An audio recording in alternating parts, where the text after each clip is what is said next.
Assalamualaikum warahmatullahi wabarakatuh. Halo, saya Mutmainah dengan NIM 2005800 dari Prodi Pendidikan Guru Sekolah Dasar Universitas Pendidikan Indonesia, Kampus Daerah Serang. Baiklah, saya di sini akan mempresentasikan hasil tugas saya, yaitu mengenai literatur yang berjudul Difusi Inovasi Teknologi Pendidikan. Nah, pendidikan merupakan usaha sadar yang dilakukan oleh manusia untuk menjaga nilai-nilai kehidupan dan budaya, untuk mewariskan ilmu pengetahuan dari satu generasi ke generasi lainnya. Dengan demikian, hidup manusia akan lebih berbudaya dan beradab. Selanjutnya mengenai inovasi dalam manajemen kependidikan. Nah, inovasi menurut Schumpeter memiliki arti usaha mengkreasikan dan mengimplementasikan sesuatu menjadi satu kombinasi, sehingga dengan inovasi seseorang dapat menambah nilai dari produk, pelayanan, proses kerja, dan kebijakan tidak hanya bagi lembaga pendidikan, tapi juga stakeholder dan masyarakat. Wina Sanjaya dalam bukunya Kurikulum dan Pembelajaran masyarakat bahwa inovasi adalah sesuatu yang baru dalam situasi sosial tertentu dan digunakan untuk menjawab atau memecahkan suatu permasalahan. Nah, selanjutnya ada fungsi dari inovasi di dalam bidang manajemen, yaitu untuk meningkatkan kinerja sehingga kinerja seluruh bagian manajemen menjadi lebih produktif. Adapun pengertian manajemen sendiri yaitu antara lain menurut Goffard pada tahun 1989 bahwa manajemen pendidikan mengandung arti sebagai suatu proses kerjasama yang sistematik dan komprehensif dalam rangka mewujudkan tujuan pendidikan nasional.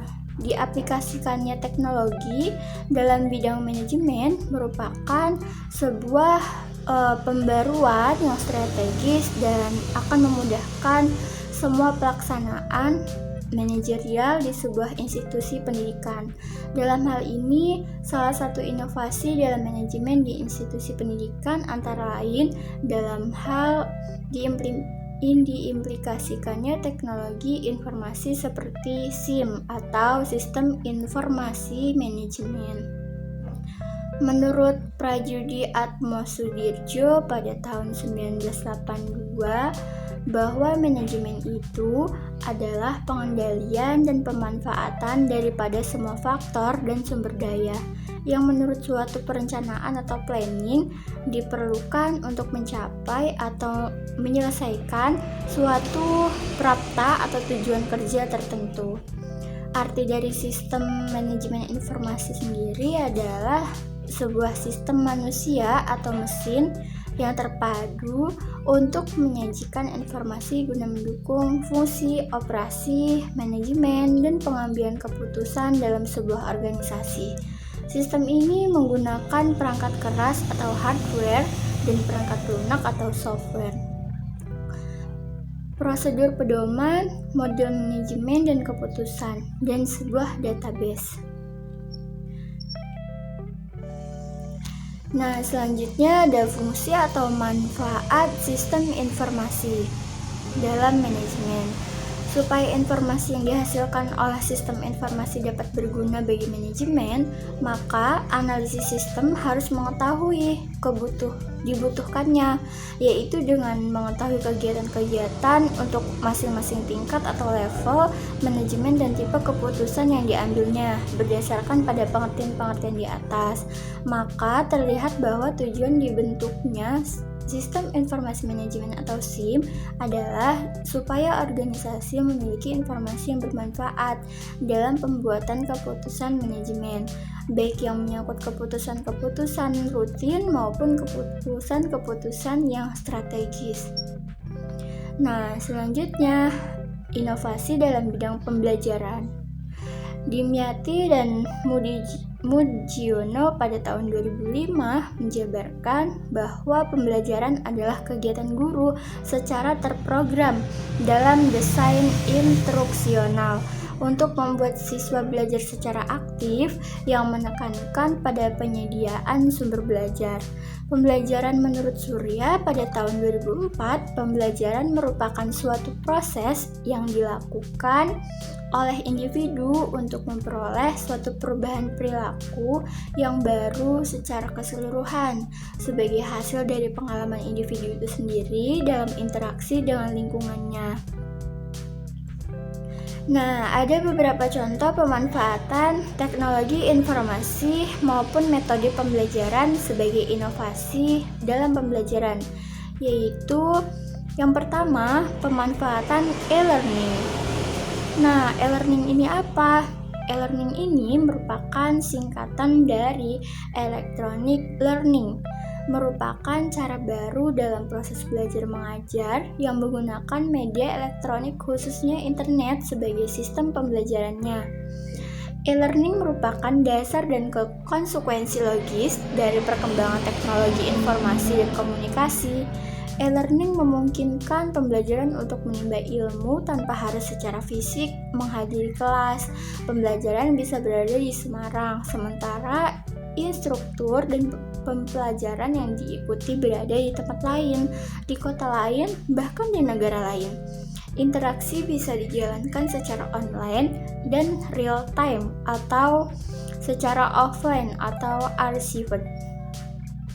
Nah, selanjutnya belajar dari komputer di kantor ataupun di rumah dengan memanfaatkan koneksi jaringan lokal ataupun jaringan internet ataupun menggunakan media atau CD atau DVD yang telah disiapkan.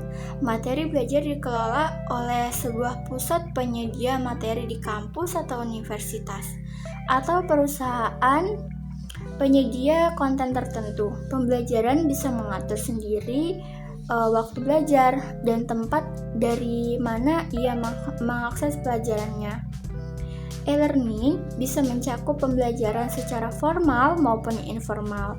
E-learning secara formal misalnya adalah pembelajaran dengan kurikulum, silabus, mata pelajaran, dan tes yang telah diatur dan disusun berdasarkan jadwal yang telah disepakati pihak-pihak terkait atau pengelola e-learning dan pembelajar sendiri. Pembelajaran seperti ini biasanya tingkat interaksinya tinggi dan diwajibkan oleh perusahaan pada karyawannya, atau pembelajaran jarak jauh yang dikelola oleh universitas dan perusahaan-perusahaan itu biasanya perusahaan konsultan yang memang bergerak di bidang penyediaan jasa e-learning untuk umum.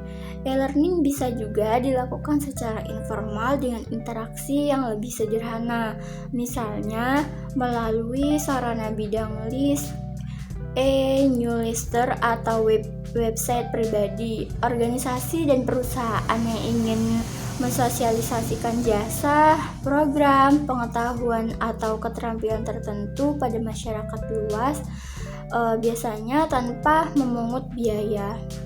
Contoh aplikasi e-learning lain adalah Moodle. Moodle adalah paket software yang diproduksi untuk kegiatan belajar berbasis internet dan website. Nah, Moodle ini terus mengembangkan rancangan sistem dan desain user interface setiap minggunya atau update. Moodle tersedia dan dapat digunakan secara bebas sebagai produk open source di bawah lisensi atau GNU. Moodle merupakan singkatan dari Modular Object Oriented Dynamic Learning Environment, yang berarti tempat belajar dinamis dengan menggunakan model berorientasi objek. Moodle adalah alat untuk membangun e-learning. Jadi kemampuan menulis atau berbicara tidak ditentukan oleh alatnya atau Moodle, WebCity, dan lain-lain, tetapi oleh tujuan dari mata pelajarannya. Dengan Moodle bisa saja suatu e-learning dirancang dengan bagus sehingga melibatkan siswa untuk aktif dalam diskusi baik melalui tulisan maupun verbal atau mekanik MIC. Nah, di dunia e-learning Indonesia, Moodle lebih dikenal fungsinya sebagai Course Management System atau Learning Management System atau LMS. Dengan tampilan seperti halaman web pada umumnya, Moodle memiliki fitur untuk menyajikan kursus atau di mana pengajar bisa mengunggah materi ajar, soal, dan tugas. Murid bisa masuk ke Moodle kemudian memilih kursus yang disediakan atau di-enroll untuknya. Aktivitas murid di dalam Moodle ini akan terpantau progres dan nilainya. Di Indonesia sendiri diketahui bahwa Moodle telah dimanfaatkan untuk sekolah menengah, perguruan tinggi, dan perusahaan. Nah, difusi inovasi dalam bidang pendidikannya yaitu secara umum, difusi inovasi ini diartikan sebagai penyebar luasa dari gagasan inovasi melalui sebuah proses komunikasi yang dilakukan dengan menggunakan saluran tertentu dalam rentang waktu tertentu di antara anggota sistem sosial dalam masyarakat. Menurut Effort M. Roger pada tahun 1983, difusi inovasi adalah proses untuk mengkomunikasikan suatu inovasi kepada anggota suatu sistem sosial melalui saluran komunikasi tertentu dan berlangsung sepanjang waktu. Dalam hal ini, difusi inovasi yang dapat saya usulkan di sini adalah menggunakan Moodle dalam pembelajaran dan dapat dijadikan pengiring untuk mengaplikasikan metode pembelajaran kooperatif. Dalam hal ini, partisipasi aktif siswa sangat ditekankan, dan di luar itu, semua skill siswa pun tidak pula ketinggalan untuk ditingkatkan. Siswa menjadi semakin aktif belajar dan tidak ketinggalan pula menguasai teknologi informasi sehingga pembelajaran berjalan dengan lebih bermakna dan skill siswa pun terasah. Nah, itu dia penjelasan dari saya. Kurang lebihnya mohon maaf. Wassalamualaikum warahmatullahi wabarakatuh.